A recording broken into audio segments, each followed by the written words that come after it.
Hello everyone, welcome back to Aditya and Ajay blog channel. आप सभी से रिक्वेस्ट है, वीडियो को फुल वॉच करने के बाद ही अपना ओपिनियन दीजिएगा। थंबनेल और टाइटल देखकर समझ गए होंगे कि मैं किस पर्सन के लिए बात करने वाली हूँ। सो बिना टाइम वेस्ट किए चलिए वीडियो शुरू करते हैं। डिटेल में हम बात करते हैं इकबाल खान के आज लाइव के ऊपर ही मैं बात करने वाली हूँ, क्योंकि इकबाल खान जो है 1.5 घंटे का लाइव आया था, जिसमें बहुत सारे लोग जो हैं कुछ सवाल पूछे हैं। उस सवाल का मैं भी पॉइंट आउट करना चाहूंगी, क्योंकि इकबाल खान बोलता है कि कुछ सवालों का जवाब मैं नहीं दे सकता, ये मेरा पर्सनल है।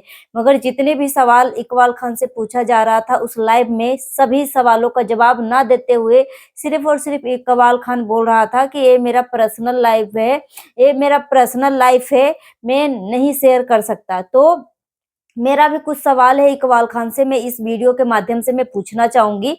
पहला नंबर तो इकबाल खान बोलता है कि मेरी माँ का जब डेथ हुआ था उस टाइम भी मैं अपनी माँ के अंतिम संस्कार में भी नहीं आया था। मेरे पिता भी जिंदा नहीं है, न मेरी माँ है, न पिता है, न भाई है, न बहन है, न रिश्ते हैं, न नाते हैं, कोई नहीं है। तो मैं इकबाल खान से पूछना चाहूंगी कि इकबाल खान, जो माँ आपको पैदा करी है, अपने कोख में 9 महीना रखा है, पाला है, पोसा है, पढ़ाया लिखवाया है, इस लायक तुम्हें बनाकर रखा है, अपनी माँ के अंतिम संस्कार में भी तुम नहीं पहुंचे। इकबाल खान, क्या मजबूरी थी? अगर सोशल मीडिया पे रहना है तो एक एक पॉइंट को क्लियर करना पड़ेगा। और अगर ना तुम्हारे भाई है, न बहन है, न माता है, न पिता है, सभी लोग तुमसे रिश्ते नाते तोड़ दिए, बाकी सब भगवान के प्यारे हो गए।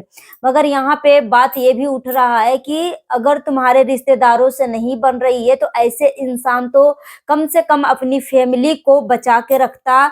क्योंकि उस इंसान से जब कोई रिश्ता नहीं रखना चाह रहा है तो कम से कम वो इंसान अपनी बीवी बच्चों से तो इतना प्यार करे, इतना प्यार करे कि रिश्तेदारों को जरूरत ही ना पड़े, ठीक है, फोन करके पूछने के लिए कि तुम कैसे हो, नहीं हो, अपनी बीवी बच्चे में ही खुश रहो।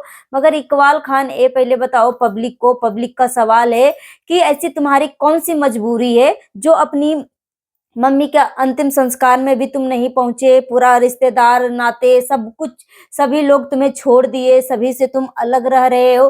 क्या क्या ऐसा तुमने कर्म कांड किया भाई? क्या कुछ न कुछ तो जरूर कांड किया है। वैसे रिश्तेदार तो छोड़ देते हैं, मान लेते हैं कि चलो भाई तुम रिश्तेदार को साइड कर दो, मगर अपना अगर भाई है, अपना बहन है, तो वो भी तुम्हारा साथ क्यों छोड़ दिया? और प्लस भाई बहन को भी थोड़ी देर के लिए हम साइड रख लेते हैं। अगर ऐसे इंसान को, अगर रिश्तेदारों में नहीं पूछ रहा है, उसका माता पिता भी जिंदा नहीं है, तो वैसे इंसान तो अपनी फैमिली को सर आंखों पे बैठा के रखेगा, इतना इज्जत रिस्पेक्ट मान सम्मान देगा कि दुनिया की जरूरत ही नहीं पड़ेगी तुम्हें। मगर तुमने ऐसा कौन सा कांड किया भाई? तुम्हारी तो लाइव से अब तो तुम और गलत साबित हो रहे हो। जो तुम दूसरे के चैनल मेंशन कर रहे थे ना कि तुम ड्रीम जी के लाइव में जाओ, ड्रीम जी के वीडियो पे विजिट करो। ड्रीम जी को हमने देखा, ड्रीम जी पूरी तरीके से फेक लग रही हैं। जरा और नाज हैं, वो दोनों ने अगर अंजलि को तुमसे मिलवाया था तो वही अंजलि को तुम्हारे चंगुल से भी वापस लेकर आई। ये जो जिसको तुमने टैग कर रखा था ना, सभी ऑडियंस को बोल रहा था ना भाई कि तुम ये ड्रीम के चैनल पे जाओ, ड्रीम के चैनल पे जाओ, तो वो लेडी जो है पूरी तरीके से फेक है, ठीक है, फेक है। सिर्फ और सिर्फ मतलब वो नहीं देख रही है कि ये बंदा कैसा है, तुम्हारे बारे में सिर्फ अच्छा अच्छा ही बोलेगी, क्योंकि तू भाई तू शुरू से ही फेक ही दिख रहा है, ठीक है। तू अपनी फैमिली को टाइम नहीं देने के बजाय तू दूसरे की फैमिली को टाइम दे रहा है। तू 12 करोड़ का मालिक है, 16 करोड़ का मालिक है, तुम इतने का मालिक है भाई, तो तुम्हें सोशल मीडिया पे इस तरीके से इज्जत की धज्जियां उड़ाकर तुम्हें पैसे कमाने की क्या जरूरत? चलो भाई तुम सोशल मीडिया पे इज्जत की धज्जियां उड़ा के भी तुम कमा रहे हो, कोई दिक्कत की बात नहीं है। मगर ये भाई इकबाल खान बोल रहा है कि मुझे आदत नहीं है दूसरे का, लेडी का, ये लेडी है ना, तो मुझे आदत नहीं है कि किसी का बारे में मैं इतना गंदा बोलूं कि ये वो उतार दूं, वो उतार दूं। क्योंकि जरा नाज ने बोला है इकबाल खान को कि अब इसकी चड्डी उतरेगी अगर ये नहीं सुधरा है। बंदर की तरह जो गुलाठी मार रहा है ना, कर्मकांड पे कर्मकांड, कैमरे के पीछे जो कर रहा है ना, धमकी दे रहा है, इधर उधर चीजें स्प्रेड कर रहा है तो अगर ये नहीं सुधरेगा ना, तब ज़ारा खान बोली है कि अब इस बंदे का चड्डी उतारा जाएगा, और मैं नहीं उतारूंगी, उसकी बीबी आकर खुद इसकी धज्जियां उड़ाएगी। मतलब यहाँ तक कि इसको धमकी दे दिया है। और ये बंदा बोल रहा है कि मैं सामने वाली पर्सन लेडी है, इस वजह से मैं इतना गंदा नहीं बोल सकता, मेरा ये संस्कार नहीं है। तो भाई तुम 18 साल की बच्ची को तूने इतना इज्जत की धज्जियां उड़ाया, इतने गंदे गंदे घटिया लेवल का तूने जो एलिगेशन लगाया, वो क्या है भाई? वो लेडी नहीं थी, वो तो बेटी थी, और तू उस बच्ची को तू बेटी भी मानता था। तो तू जब बेटी का इज्जत की धज्जियां उड़ा सकता है, बेटी के चरित्र के ऊपर इतनी गंदी तरीके से तू वार कर सकता है भाई, तो यहाँ से ही तेरा मेंटेलिटी जो है ना, सोच सब कुछ व्यक्त कर दे रहा है। ठीक है, सब कुछ व्यक्त कर रहा है। देख भाई इकबाल खान, ना तू मेरा दुश्मन है, ना अंजलि मेरी दुश्मन है, ना मैं तेरे को जानती हूँ, ना तू मेरे को जानता। बस जितना सोशल मीडिया पे तुम्हारे बारे में देखी हूँ, वो हिसाब से मैं अपना पक्ष रख रही हूँ। तू हर वो चीजें कर रहा है जो इस टाइप के लोग करते हैं, जो लड़कियों का ब्रेन वॉश करते हैं, जो सिंपल और गरीब और मतलब गरीब लोगों को टारगेट करता है। अच्छा ठीक है, चल भाई तेरी बात अगर कुछ देर के लिए हम मान भी लेते हैं, तो जो अंजलि बोल रही थी कि फ्लैट पे तू इसको क्यों लेकर जा रहा था भाई? क्यों लेकर जा रहा था? जीवन साथी, तुम मेरी जीवन साथी बनोगी, तुम मेरा लाइफ पार्टनर बनोगी, ये सब चीजें क्या थी भाई? और ठीक है, कुछ देर के लिए हम अंजलि की भी बातों को हम झुठला देते हैं। फिर तू मंगलसूत्र, सिंदूर का जो वीडियो बना रहा था, इस तरीके की चीजें कर रहा था, वो सब क्या था? जिस हिसाब से अंजलि ने एलिगेशन लगाया तुम्हारे ऊपर, वो हिसाब से तू हर वो हरकतें कर रहा था।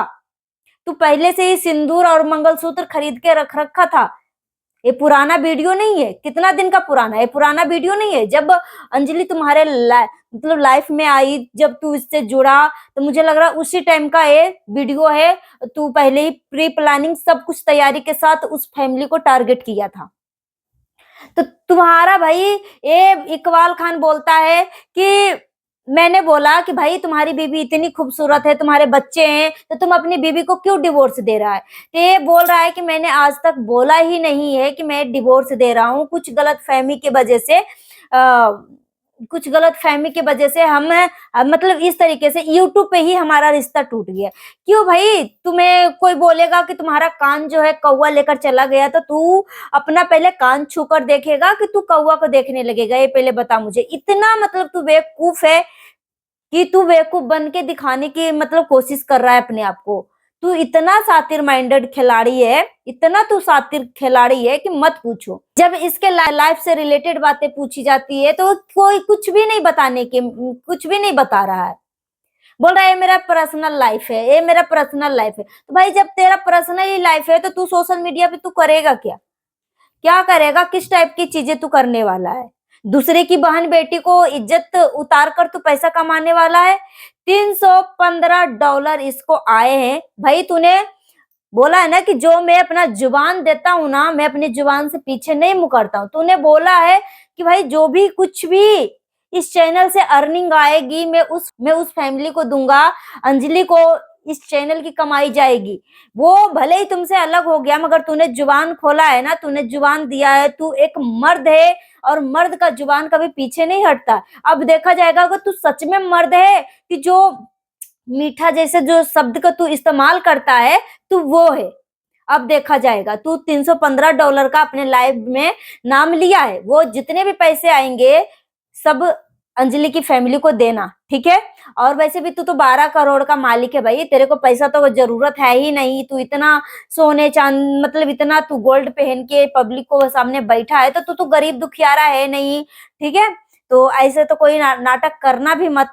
और साथ ही साथ मैं जरा खान को बोलना चाहूंगी कि जरा और नाज को ये इकबाल खान ने इजाजत दे दिया, परमिशन दे दिया है कि जो कुछ भी है, जो कुछ भी इसके खिलाफ सबूत है, सब कुछ लगाया जाए उसको। मतलब इसको कोई दिक्कत की बात नहीं है, इसको कोई दिक्कत नहीं है, ठीक है? मगर यहाँ पे इकबाल खान से एक और सवाल बनता है कि भाई जो तू दूसरे का चैनल को जो तू टैग कर रहा है कि इनके चैनल पे जाओ, इनके चैनल पे एक ऑडियो पड़ा हुआ उसको देखो, भाई तू अपने चैनल पे क्यों नहीं रख रहा है?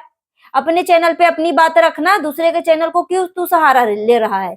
नाज खान दूसरे के चैनल का सहारा नहीं ले रही है, ठीक है? नाज और जारा जो है दूसरे के चैनल का सहारा नहीं ले रही है, वो अपने चैनल पे स्ट्रांगली तरीके से अपनी बातें रख रही है। और नाज और जारा पे पब्लिक को विश्वास है, मगर तेरे ऊपर किसी को भी विश्वास नहीं है भाई। तू सच में 18 साल की लड़की को तू ब्रेन वॉश कर रहा था, मैनिपुलेट कर रहा था, और जो ऑडियो में सुनाया गया है तो उसी टाइप की हरकतें भी कर रहा था। तू अंजलि को यूज करने वाला था ना, इस्तेमाल करने वाला था ना, और तेरी हरकतें भी गवाही दे रहा था।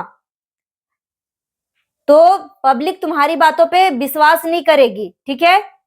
तू अपने ही चैनल के थ्रू, अपने चैनल के माध्यम से सारी बातें रखो भाई, क्योंकि अगर जारा खान के पास, जारा और नाज के पास अगर ऑडियो है तो तुम्हारे पास भी ऑडियो होगा, क्योंकि आजकल के मोबाइल में ऑटोमेटिक रिकॉर्डिंग सिस्टम होता है। जब हम किसी से बात करते हैं कॉल पे तो ऑटोमेटिक रिकॉर्डिंग होता है, ऑटोमेटिक रिकॉर्डिंग होता है।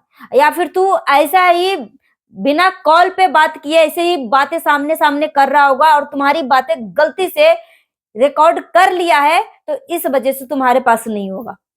मगर जितनी भी ऑडियो सुनी हूं वो हिसाब से तू सच में गलत है भाई। आज तेरा साथ सब लोग क्यों छोड़ा है पहले बताओ मुझे। तुम्हारी माँ और पापा तो भगवान के प्यारे हो चुके हैं, तुम्हारी अपना भाई, अपनी बहन, रिश्तेदार, नाते, बीबी, बच्चे, सब लोग तुम्हारे क्यों मतलब छोड़ दिए हैं। तू एक का दुश्मन हो सकता है, दो का दुश्मन हो सकता है, सबका तो दुश्मन नहीं हो सकता है ना। तो यहाँ से तुम्हें लग रहा है कि तू कुछ ना कुछ बहुत बड़ा कांड तो जरूर किया है। जो करोड़ों रुपए लेकर भागने की बात है ना, ये मुझे लग रहा है कहीं ना कहीं सच है। और रही बात कि तुम्हारे बच्चे के बारे में बोला गया है कि 18 साल का इसके बच्चे हैं, तो वो दिखा रहा था कि देखो भाई हमारे शादी जो है 2010 में हुआ है और 18 साल का मेरा बच्चा कैसे हो सकता है। तो भाई 18 साल का नहीं होगा तो कम से कम 14 साल का तो होगा ही होगा, 14 साल का तो होगा ही होगा। पक्ष में तो बात रख, मगर तुम तो कुछ नहीं रखने वाले हो। सो गाइस, अपना ओपिनियन कमेंट बॉक्स में दीजिए। मिलती है नेक्स्ट वीडियो में। Thanks for watching.